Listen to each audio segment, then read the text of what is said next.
अस्सलाम वालेकुम एवरीवन। एक दफ़ा फिर आप सबको खुश आमदीद। तो हमारा आज का सेशन है जर्मन गवर्नमेंट स्कॉलरशिप के बारे में कि जर्मनी में कौन से गवर्नमेंट स्कॉलरशिप अवेलेबल हैं। इसके अलावा हमारा मेन फोकस है कि वहाँ पे आप सेल्फ फाइनेंस पे कैसे पढ़ सकते हैं और work permission, post study work opportunities, long term opportunities क्या है वहाँ पे। और इसके अलावा आप वहाँ पे किसी एजेंट की मदद के बगैर आप एडमिशन कैसे सिक्योर कर सकते हैं, इनकी वीज़ा अपॉइंटमेंट आप कैसे ले सकते हैं और इनका सारा वीज़ा प्रोसेस को आप कैसे प्रोसीड कर सकते हैं। तो इन तमाम क्वेश्चंस के आंसर हम अपने गेस्ट से आज मालूम करेंगे। तो सबसे पहले हम अपने गेस्ट को खुशामदीद कहते हैं। आज वेलकम। के हमारे गेस्ट हैं अली अब्बास, जो कि जर्मनी से मास्टर कर रहे हैं। और याद रहे कि अली अब्बास जो है मेरे बैचलर में स्टूडेंट थे और मुझे बहुत खुशी कि मेरे स्टूडेंट जो है वो भी कामयाब हो रहे हैं। एक से बढ़ के एक स्टूडेंट जो है वो आगे निकल रहे हैं, मुझे बहुत खुशी है। और अली अब्बास अपने बहुत से क्लास फेलो के लिए बहुत अच्छा काम कर रहे हैं, तो इसके लिए मैं इनको बहुत अप्रिशिएट करता हूँ कि आपने ये क्लास फेलो की भी मदद कर रहे हैं। थैंक तो you so much. Thank you Ali Abbas, आपने अपना टाइम निकाला और आज के इस सेशन में हमें आपने ज्वाइन किया। अस्सलाम वालेकुम। वालेकुम सलाम सर। तो ये अली अब्बास आपका ब्रीफ इंट्रोडक्शन था। तो आज के हम अपने सेशन का बाकायदा आगाज करते हैं। तो मेरा पहला क्वेश्चन आपसे ये है कि जर्मनी में एडमिशन स्टार्ट कब होते हैं? सर जर्मनी में मेजर दो इनटेक्स हैं। एक विंटर इनटेक है, एक समर इनटेक है। लेकिन जो विंटर इनटेक है वो एक मेजर इनटेक कंसीडर की जाती है, जिसमें ऑलमोस्ट सभी यूनिवर्सिटियां एडमिशन ऑफर कर रही होती हैं। और जो विंटर इनटेक है इसकी क्लासेस स्टार्ट होती हैं अक्टूबर में। लेकिन जो इसकी एप्लीकेशन है, मतलब जो प्रोसेस आपने स्टार्ट करना होता है, वो फ़ेब में, मार्च और अप्रैल इन 3 महीनों के दरमियान में आपने ना अपने डॉक्यूमेंट्स कंप्लीट करके अपनी एप्लीकेशन प्रोसेस स्टार्ट कर देना होता है, अगर आप विंटर इनटेक को टारगेट कर रहे हैं। और विंटर इनटेक मेजर होती है और एक समर इनटेक है। समर इनटेक स्टार्ट होती है अगस्त से। अगस्त, सितंबर, अक्टूबर और नवंबर और दिसंबर तक चलती है ये। क्योंकि यहाँ जर्मनी में ये नहीं होता कि एक ही एक ही टाइमलाइन है सभी यूनिवर्सिटीज़ की, उसी में सभी ने एडमिशन ओपन करने हैं और क्लोज़ भी एक साथ ही हो जाएँगे, इस तरह नहीं होता। डिफरेंट यूनिवर्सिटीज़ की डिफरेंट स्टार्टिंग डेट है और डिफरेंट ही डेडलाइन डेट होती है। लेकिन इन 3 से 4 मंथ के अंदर-अंदर आपने अपनी एप्लीकेशन प्रोसेस करनी होती है और अपना मतलब रिव्यू लेना होता है एडमिशन का। Thank you Ali Abbas. तुम्हारा नेक्स्ट क्वेश्चन है कि जर्मनी में अप्लाई करने के लिए फंडामेंटल रिक्वायरमेंट्स क्या हैं, जो यूनिवर्सिटी की रिक्वायरमेंट्स होती हैं कि जो आपको हर सूरत में पूरी करनी होती हैं।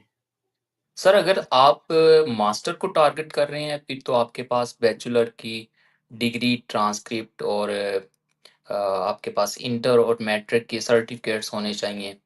और फिर सीवी और लेटर ऑफ मोटिवेशंस, जो कि बहुत इंपॉर्टेंस रखता है जर्मन एडमिशन में। और 2 रिकमेंडेशन लेटर होने चाहिए। और आइट्स आइट्स मस्ट है एडमिशन लेने के लिए। लेकिन चंद एक यूनिवर्सिटीज़ हैं जो 10 या 15% होंगी, जो विदाउट आइट्स के भी एडमिशन ऑफर कर देती हैं। उसके लिए आपको इंग्लिश प्रोफिशिएंसी लेटर रिक्वायर्ड होता है। अली अब्बास, मेरा यहाँ पे क्वेश्चन है कि मिनिमम सीजीपीए कितनी है जो कि जर्मनी में अप्लाई पढ़ने के लिए जो ज़रूरी है? सर 3 प्लस होनी चाहिए। अगर आपकी 3 प्लस सीजीपीए है, फिर इन डॉक्यूमेंट्स को कंप्लीट करके जो मैंने अभी बताए हैं, आप आसानी से पब्लिक यूनिवर्सिटी में एडमिशन ले लेते हो। जर्मनी का एक सबसे बड़ा बेनिफिट्स यही है कि पब्लिक यूनिवर्सिटीज़ की कोई ट्यूशन फ़ी नहीं है और आप ऑलमोस्ट फ्री एजुकेशन लेते हो यहाँ आके। क्योंकि अगर आप यूके में या किसी और कंट्री में जा रहे हो तो बहुत ज़्यादा फीसेस देनी पड़ती हैं आपको। और मोस्टली स्टूडेंट्स यही टारगेट करते हैं कि उनका पब्लिक यूनिवर्सिटीज़ में एडमिशन हो जाए। तो मेरा इसके साथ एक और क्वेश्चन है कि एज लिमिट के बारे में बताएं, क्योंकि बहुत से स्टूडेंट का ये क्वेश्चन होता है कि हमारी एज 30 प्लस या 40 प्लस होगी तो अब हमारा एडमिशन हो सकता है या नहीं हो सकता। जर्मनी में कोई एज लिमिट नहीं है, जब भी आप चाहें मास्टर में एडमिशन ले सकते हैं। और ना ही तो ये मतलब एज अगर आपकी ज़्यादा है, 35 प्लस है या 40 है, तो आपको ये नेगेटिव नहीं करते। इवन कि एक मेरा क्लास फेलो है, पाकिस्तान से है, तो अभी उसकी 40 साल एज है। वो इवन के पाकिस्तान में लेक्चरार था, तो मतलब उसका पूरा सेटअप बना हुआ था। वो उसे छोड़ के यहाँ जर्मनी आया, वो अब मेरा क्लास फेलो है। उसने एडमिशन लिया, सिक्योर की है। तो एज की लिमिट मैटर नहीं करती, जर्मनी के केस में मैटर नहीं करती। थैंक यू अली बास। अगर वहाँ पे इंग्लिश प्रोफिशिएंसी का जो एग्ज़ाम वो रिक्वायर्ड है तो कितना मिनिमम स्कोर होना चाहिए? आइट्स में अगर आपके 6 बैंड हैं और आप मास्टर को टारगेट कर रहे हो, तो आप आसानी से एडमिशन सिक्योर कर लेते हो। लेकिन अगर आप पीएचडी को टारगेट कर रहे हो, फिर 6.5 मस्ट है। 6.5 या 7 आपका बैंड होना चाहिए। थैंक यू अली बास। तो बहुत से स्टूडेंट का एक और अहम क्वेश्चन है कि जर्मनी में ट्यूशन फ़ी तो नहीं है आपकी, से आपने वहाँ पे कोई यूनिवर्सिटी को फ़ी पे नहीं करनी होती, लेकिन ब्लॉक अकाउंट वहाँ पे रिक्वायर है। तो ब्लॉक अकाउंट की कितनी अमाउंट चाहिए और कितने मंथ की जो है वो आपको स्टेटमेंट बरकरार रखनी पड़ती है? क्या प्रोसीजर है बैंक स्टेटमेंट का? सर, ब्लॉक अमाउंट का ये है कि मतलब वो आपके फिनांस को आप मतलब ये उन्हें शो करवाते हो कि मैं जर्मनी में आके अपनी स्टडी को सेल्फ सपोर्ट कर सकता हूँ, मतलब अपनी अकोमोडेशन को, अपने डेली वेज मतलब लिविंग एक्सपेंसेस को अपने बियर कर सकता हूँ। तो इसकी मद में वो आपसे तकरीबन आजकल चल रहे हैं 11,904 यूरो। वो आपने मतलब जर्मन बैंक में लिखवाने होते हैं पाकिस्तान से, तो वो उसकी इंस्टॉलमेंट वो बना लेते हैं तकरीबन 12 महीने की। तो हर महीने आपको 900 कुछ यूरो मिलते हैं, और जो ऑटोमेटिकली आपके बैंक अकाउंट में आ जाते हैं। और 12 महीनों में आपको टोटली जितनी आपने ब्लॉक अमाउंट जमा करवाई होती है, वो आपको रिटर्न मिल जाती है। और ये कितने मंथ के लिए क्योंकि जब आप अप्लाई करते हैं तो उसके लिए क्योंकि आपको अपनी स्टेटमेंट दिखानी पड़ती है? सर, स्टेटमेंट नहीं, ब्लॉक अमाउंट होती है। तकरीबन पाकिस्तानी आजकल 35 लाख बन रहा है, तो वो 35 लाख आप जर्मन बैंक में डिपॉजिट कराएंगे, और वो 35 लाख आपको 12 इंस्टॉलमेंट में मिलेगा, हर महीने आपके अकाउंट में आ जाया करेगा। क्योंकि मुझे अब 1 साल से ज़्यादा हो गया जर्मनी में, तो मेरी जितनी भी ब्लॉक अमाउंट थी मुझे रिटर्न हो चुकी है। Thank you Ali Abbas. तो इसी के साथ हमारा नेक्स्ट क्वेश्चन है कि वहाँ पे स्टूडेंट को दौरान स्टडी पार्ट टाइम वर्क की परमिशन है या नहीं? सर, पार्ट टाइम वर्क की परमिशन है लीगली, और 20 आवर्स पर वीक की अलाउ है। और इससे ज़्यादा भी अगर कोई करता है, तो अगर थोड़ा सा ज़्यादा करता है, मतलब 24 या 25, तो इतना कोई मैंने नहीं देखा कोई हर्ज है। लेकिन अगर कोई एक्स्ट्रा करेगा 30 या 40 आवर्स पर वीक, तो उसमें वो फाइन करते हैं। फाइन यूनिवर्सिटी की तरफ से होता है या जर्मन नहीं नहीं, गवर्नमेंट किसी एजेंसी की गवर्नमेंट तरफ से गवर्नमेंट होता की है? तरफ से फाइन होता है सर। Thank you. तो इसके बाद हमारा नेक्स्ट क्वेश्चन है कि वहाँ पे लिविंग एक्सपेंसेस कितने हैं? क्या वहाँ पे अकोमोडेशन और लिविंग एक्सपेंसेस होते हैं? सर, लिविंग एक्सपेंसेस यहाँ तकरीबन एवरेज स्टूडेंट के हैं 600 यूरोस। 600 यूरोस में आपकी अकोमोडेशन भी आ जाती है, आपकी हेल्थ इंश्योरेंस भी आ जाती है, आपके ग्रॉसरी भी आ जाती है, ईच एंड एवरीथिंग आपकी 6 यूरो, एवरेज 6 यूरो में आ जाती है। और थोड़ा बहुत डिफर करती है ये चीज़, 600, 500 या 700, ये डिपेंड करती है आप किस सिटी में रह रहे हो। और मेजर जो यहाँ पे एक्सपेंस है वो अकोमोडेशन का है। Thank you Ali Abbas. तो हमारा इसी के साथ नेक्स्ट क्वेश्चन है कि वहाँ पे आपको कुछ अपने दोस्तों से मालूम होगा कि वहाँ पे पोस्ट स्टडी वर्क अपॉर्चुनिटीज़ क्या हैं? Work post study work opportunities, जिस तरह मैं अब सर जॉब कर रहा हूँ यहाँ, मतलब लाइप्जिग में हूँ, तो मुझे अपनी फील्ड के रिलेटेड भी जॉब मिली हुई है। और मैं ऑड जॉब भी कर रहा हूँ। मैं इस टाइम 2 जॉब्स कर रहा हूँ और आसानी से तकरीबन जो भी जर्मनी में स्टूडेंट आता है, वो आसानी से जॉब ले लेता है। ऑड जॉब तो हर किसी को मिल जाती है। अगर आप थोड़ी-सी स्ट्रगल करते हैं, तो आपको फील्ड रिलेटेड जॉब भी मिल जाती है। मेरा यहाँ पे एक क्वेश्चन है कि अगर आप जर्मनी में सेल्फ फाइनेंस पे पढ़ने जा रहे हैं ब्लॉक अकाउंट के ज़रिए, तो ऐसी जी। कौन सी स्किल्स आप स्टूडेंट को रिकमेंड करेंगे कि ये वाली स्किल्स स्टूडेंट को पाकिस्तान से सीख के वहाँ पे जाना चाहिए? अ, सर मैं रिकमेंड नहीं करूँगा कि आप प्राइवेट यूनिवर्सिटीज़ में आओ, क्योंकि प्राइवेट यूनिवर्सिटीज़ में जर्मनी में काफ़ी फ़ी हैं और मुश्किल हो जाता है, मतलब ज़्यादा स्ट्रगल करनी पड़ती है स्टूडेंट्स को, क्योंकि यूनिवर्सिटीज़ की फ़ी भी हैं। हाँ, अगर आपका पब्लिक यूनिवर्सिटीज़ में हो रहा है एडमिशन जर्मनी में, तो मेरे देखने में जर्मनी से बेहतर कोई और कंट्री नहीं है। स्टडी के लिहाज़ से, जॉब अपॉर्च्युनिटी के लिहाज़ से और एनवायरनमेंट के लिहाज से, मतलब बहुत रिलैक्स एनवायरनमेंट है और स्टडी भी मतलब एक अच्छे स्टैंडर्ड की स्टडी ये करवाते हैं और हैंड ऑन एक्सपीरियंस भी मिलता है अपनी फील्ड के रिलेटेड। मेरा लिए बस क्वेश्चन यहाँ पे ये था कि जो स्टूडेंट वहाँ पे पढ़ने जाते हैं, साफ बात है उन्होंने कोई ना कोई पार्ट टाइम जॉब करनी होती है या फुल टाइम कोई नहीं जॉब करनी होती है। ऐसी कौन सी स्किल्स हैं जो आप मेंशन करेंगे कि ये स्टूडेंट को ये काम सीख के वहाँ पे जर्मनी आना चाहिए? जर्मनी में सबसे इम्पोर्टेंट जो स्किल है वो आपकी लैंग्वेज है, क्योंकि अगर आपको जर्मन लैंग्वेज आती है तो आपके लिए जॉब ढूंढना बहुत आसान हो जाता है।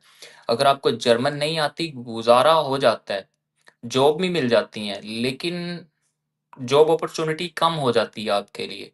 अगर आप जर्मनी आने का सोच रहे हैं, तो बेहतर है आप मिनिमम A1, A2 लैंग्वेज लाज़मी करके आएँ पाकिस्तान से। और ऐसे कौन से काम है जो स्टूडेंट को अगर वहाँ से पाकिस्तान से सीख के जर्मनी में जाएँ तो उनके लिए बड़े हेल्पफुल हो सकते हैं? काम अगर फ़ील्ड के रिलेटेड है, तो वो प्रीवियस एक्सपीरियंस कंसीडर किया जा सकता है। ऑड जॉब तो फिर सर तकरीबन हर बंदा किस भी फ़ील्ड का हो, उसे मिल जाती है तकरीबन, लेकिन सभी को मिल जाती है।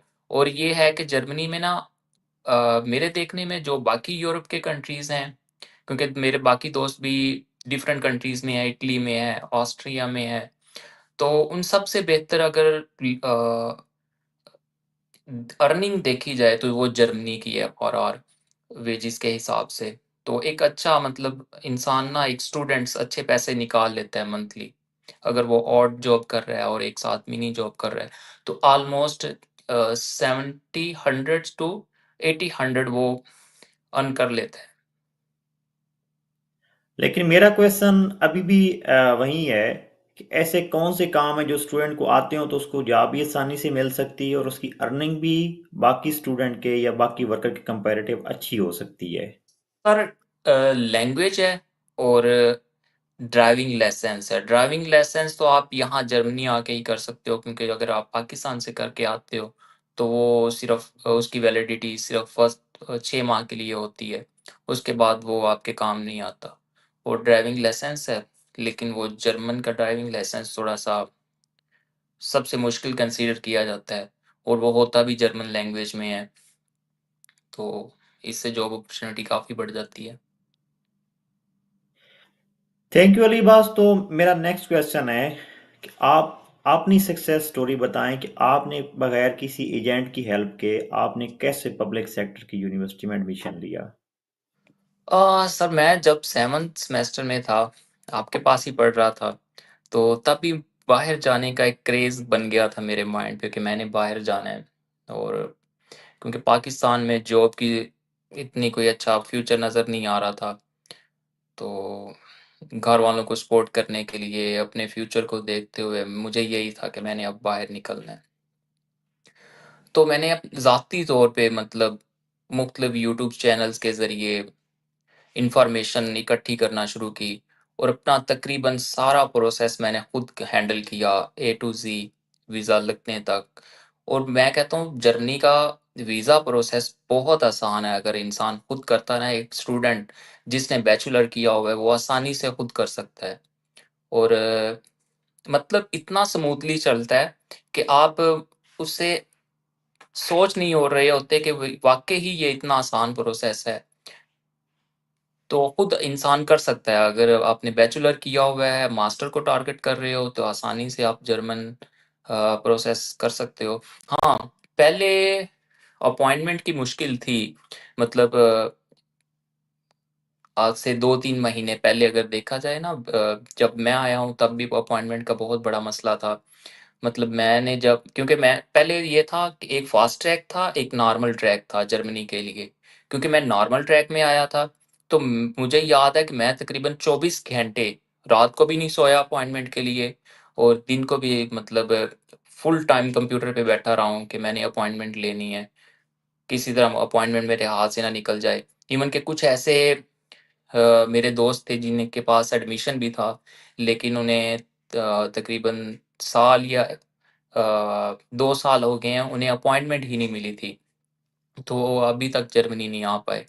लेकिन अब उन्होंने अपॉइंटमेंट का सिस्टम ऑनलाइन कर दिया है। इसका मतलब ये है कि अगर आपके पास एडमिशन है, एनरोलमेंट लेटर है, ब्लॉक अमाउंट है, और जितने भी डॉक्यूमेंट्स रिक्वायर हैं बाकी आपके पास, लेटर ऑफ मोटिवेशंस हैं, आइट्स है, तो आप वो उनके एप्लीकेशन पोर्टल पे डालोगे, तो वो फिर एम्बेसी आपके सभी डॉक्यूमेंट्स को रिव्यू करेगी, और उसके बाद आपको अपॉइंटमेंट दे देगी, और बहुत ही आसान तरीका है। आप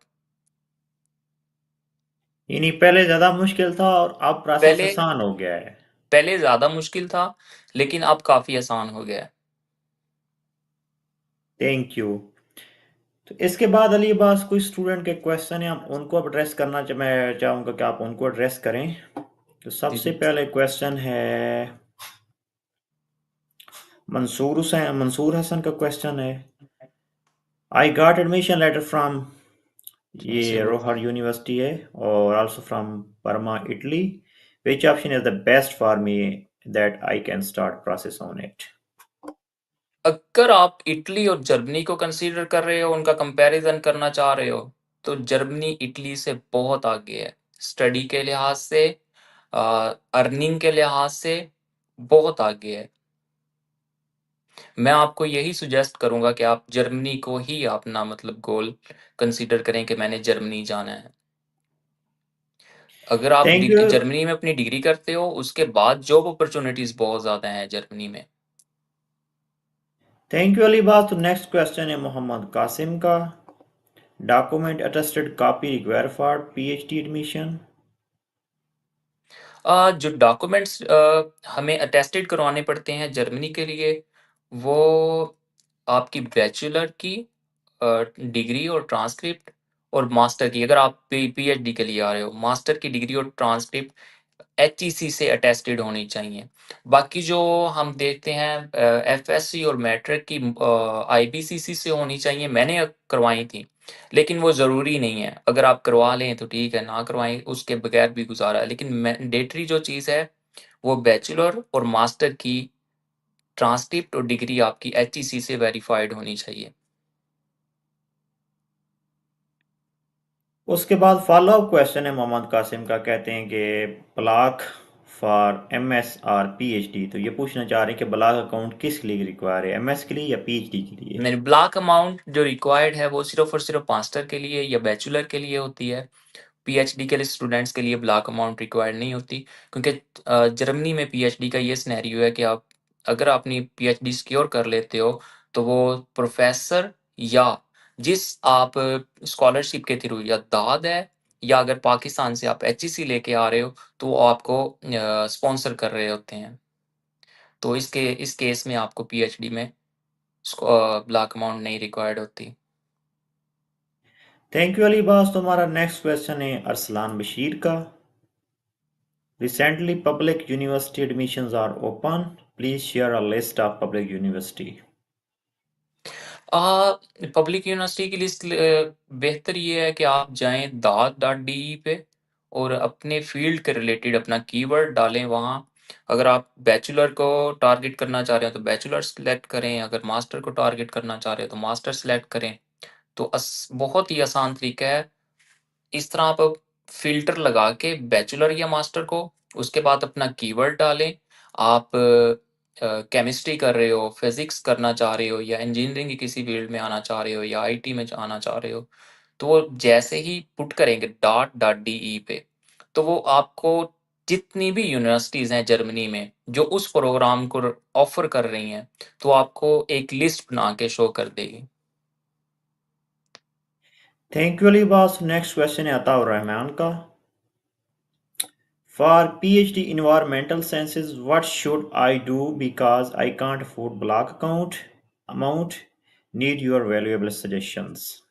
पीएचडी के लिए जैसे मैंने पहले ही बताया कि ब्लॉक अमाउंट की ज़रूरत नहीं होती। अगर पीएचडी आप टारगेट कर लेते हो, प्रोफ़ेसर को आप अपनी एप्लीकेशन के थ्रू सैटिस्फाई कर लेते हो कि मैं इस वैकेंसी के लिए एलिजिबल हूँ, तो वो प्रोफ़ेसर आपको फिर स्पॉन्सर करता है। तकरीबन जो यहाँ जर्मनी में चल रहा है वो तकरीबन 1500 यूरो से 3000 यूरो के दरमियान-दरमियान मंथली स्टाइपेंड आपको प्रोफ़ेसर देता है या दाद देती है। जो कि एक अच्छा कंसीडर किया जाता है। Thank you, Ali boss. Next question है जमशेद बशीर का। Time duration for admission in Germany. Jamshed Bashir, तो इस क्वेश्चन का आंसर हमने बिल्कुल स्टार्ट में दिया था, लेकिन अली अब्बास आप ब्रीफली तौर पे इनको दोबारा बता दें। टाइम ड्यूरेशंस, अब जो इनटेक स्टार्ट है वो है विंटर इनटेक, और विंटर इनटेक मेजर इनटेक होती है जिसमें तकरीबन तमाम यूनिवर्सिटीज़ अपने एडमिशन्स को ओपन करती हैं, और विंटर इनटेक स्टार्ट होती है 1 फरवरी से। और हाँ, मैं एक और बात बता दूँ कि जर्मनी में एडमिशन के लिए ना एक रूल है फर्स्ट कम फर्स्ट सर्व की बेस पे। अगर आप सबसे पहले अप्लाई करते हो जब यूनिवर्सिटीज़ एडमिशन ओपन करती है, अगर आपकी एप्लीकेशंस एडमिशन कमेटी को अच्छी लग गई, तो उन्होंने आपको एडमिशन ऑफ़र कर देना है। उन्होंने ये नहीं देखना कि लास्ट पे जाके एक मेरिट क्राइटेरिया बनाना है और फिर सिलेक्शन करनी है, इस तरह बिल्कुल भी नहीं होता जर्मनी में। जर्मनी में मतलब आपको फर्स्ट कम्स फर्स्ट सर्व की बेस पे ही एडमिशन दिया जाता है। इसलिए अगर तो आप विंटर इनटेक को टारगेट कर रहे हो, तो 1 फ़ेब से आप एडमिशन मतलब अपने सारे डॉक्यूमेंट्स पूरे करके एडमिशन अप्लाई करना स्टार्ट कर दें।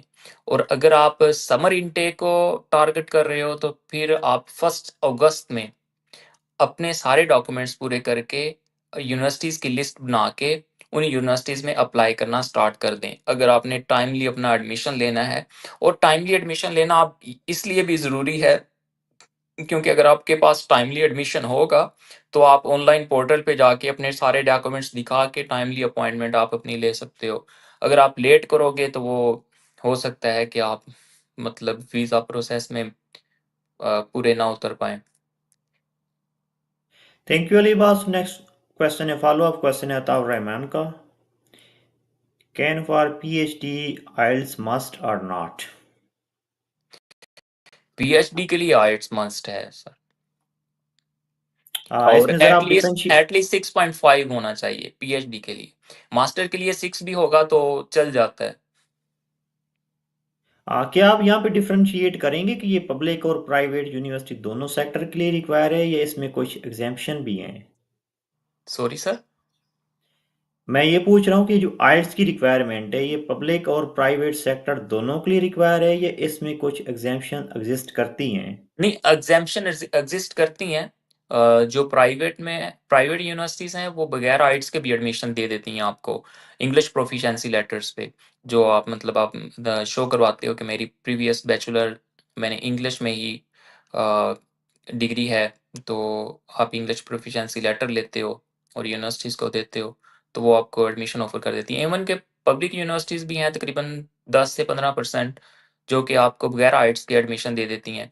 लेकिन अगर आप इस तरह का रिस्क ना ही लें तो बेहतर है। अगर आप वाक़ई ही सिंसियर हैं, वाक़ई ही मतलब जर्मनी आके स्टडी करना चाह रहे हैं, तो बेहतर है कि आप आइट्स दें और 100% यूनिवर्सिटीज़ को टारगेट करें और अच्छी यूनिवर्सिटी में एडमिशन लें। Thank you Ali boss. Next question follow up question है अली हसन का। Without IELTS, scholarship in Germany is possible or not for PhD? मुश्किल है, अगर आप आइट्स करेंगे तो, क्योंकि आजकल कॉम्पिटिशन बहुत ज़्यादा बढ़ रहा है। अगर आप मास्टर देख लें या पीएचडी देख लें। पहले एक वैकेंसी पे 10 लोग थे अप्लाई करने के लिए, आप 100 लोग हो गए हैं। और उस कंपटीशन में आप मतलब बीट करने के लिए, विन करने के लिए आपको बेहतर है कि अपनी प्रोफाइल बेहतर बनानी चाहिए। और दूसरा एक मैं और बात ऐड करता जाऊँ, क्योंकि मेरे माइंड में मतलब बात ठहर-ठहर के आ रही है। अगर आपकी सीजीपीए कम है, आप जर्मनी आना चाह रहे हैं, मतलब 3 से बिलो है, तो आपको अपना एलओएम बहुत ज़्यादा स्ट्रॉन्ग बनाना होगा। आपको अपना प्रीवियस एक्सपीरियंस शो करवाना होगा। तो इवन के टॉप 10 यूनिवर्सिटीज़ में भी आपका एडमिशन, और टॉप 100 यूनिवर्सिटीज़ में भी आपका एडमिशन सिक्योर हो सकता है जर्मनी में, अगर आप लेटर ऑफ मोटिवेशन अच्छा लिखते हो, प्रीवियस एक्सपीरियंस अच्छा मतलब है आपका, तो वो आपकी सीवी में ऐड है। तो इससे आप अच्छी यूनिवर्सिटीज़ में एडमिशन सिक्योर कर सकते हो, पब्लिक यूनिवर्सिटीज़ में। Thank you Ali Abbas. तो नेक्स्ट हमारा क्वेश्चन है हसनैन जद्दून का। Is there any bank statement required for PhD please? No, no, no, बिल्कुल भी किसी तरह तरह की बैंक स्टेटमेंट रिक्वायर्ड नहीं है। सिंपली आपने अपनी वैकेंसी सिक्योर करनी है प्रोफ़ेसर से कॉन्टैक्ट करके, तो उसके बाद किसी तरह के भी आपको ना ही स्टेटमेंट शो करवाने की ज़रूरत है, ना ही आपको ब्लॉक अमाउंट की ज़रूरत है। तो बहुत आसान है अगर आप अपना वैकेंसी विन कर लेते हो प्रोफ़ेसर के अंडर। Thank you. तो हमारा नेक्स्ट फॉलो अप क्वेश्चन है, on the basis of English proficiency letter can we got admission? जी, बिल्कुल ले सकते हो आप, एडमिशन ले सकते हो। और इवन के जिस यूनिवर्सिटी में मैं पढ़ रहा हूँ, यूनिवर्सिटी ऑफ लाइप्जिग में, वो भी केमिस्ट्री में इंग्लिश प्रोफिशिएंसी की बेस पे एडमिशन ऑफर करती है। और तकरीबन 10 से 15% यूनिवर्सिटीज़ हैं जर्मनी की पब्लिक यूनिवर्सिटीज़, जो आपको आइट्स के बगैर एडमिशन दे देती हैं। Thank you Ali Abbas. अभी तक जितने स्टूडेंट के क्वेश्चन थे हमने उनको एड्रेस कर दिया है। तो मैं आपसे रिक्वेस्ट करूंगा कि आप इस सेशन को एंड पे सम अप कर दें और उसके बाद हम इस सेशन को एंड करने जा रहे हैं। बाकी जो स्टूडेंट के रिमेनिंग क्वेश्चन हुए उनको हम फॉलो अप कमेंट सेक्शन में एड्रेस करेंगे। जी तो सर, प्लीज़ आप ज़रूर। इसको सम अप आप कर दें। सर, मैं जर्मनी को हाईली रिकमेंड करता हूँ उन स्टूडेंट्स के लिए जो पाकिस्तान से अब्रॉड स्टडी के लिए सोच रहे हैं। क्योंकि मैं यूके का भी मतलब स्टूडेंट्स, मेरे फ्रेंड्स हैं यूके में भी जो गए हैं। यूके में काफ़ी बहुत ज़्यादा स्ट्रगल करनी पड़ती है कि आप मतलब पूरा महीना कमा के यूनिवर्सिटी को फ़ी दे देते हो। लेकिन जर्मनी में ऐसा कोई भी सिनेरियो नहीं है। और जर्मनी में बगैर ट्यूशन फ़ी के आप एजुकेशन लेते हो। बिल्कुल भी आपको कोई हेडेक ही नहीं होती, आपने फ़ी देनी है यूनिवर्सिटी को या नहीं देनी। और दूसरा, अर्निंग भी अच्छी हो जाती है जर्मनी में, और लिविंग स्टैंडर्ड भी अच्छे हैं। तो मैं हाईली रिकमेंड करूँगा उन स्टूडेंट्स के लिए जो मतलब बाहर जाने का सोच रहे हैं, वो जर्मनी उनके लिए बहुत अच्छा है। और एक और बात, अ, आफ्टर डिग्री अगर आप मास्टर कंप्लीट कर लेते हो, तो आपको 18 मंथ का वर्क परमिट मिल जाता है कि उस 18 मंथ के अंदर-अंदर आपने अगर अपनी जो फील्ड के रिलेटेड जॉब ढूँढ ली, तो आपको ये पीआर ऑफ़र कर देते हैं। Thank you Ali Abbas. तो इसका मतलब कि वहाँ पे पीआर जो है वो स्टडी के बाद कंपैरेटिव आसान है। जी, जी सर, जी।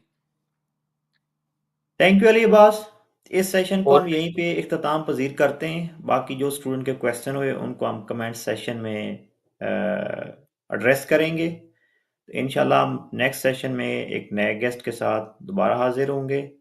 और तब तक के लिए आप सबको अल्लाह हाफिज and Ali Abbas, thank you so much for joining this session. Welcome sir.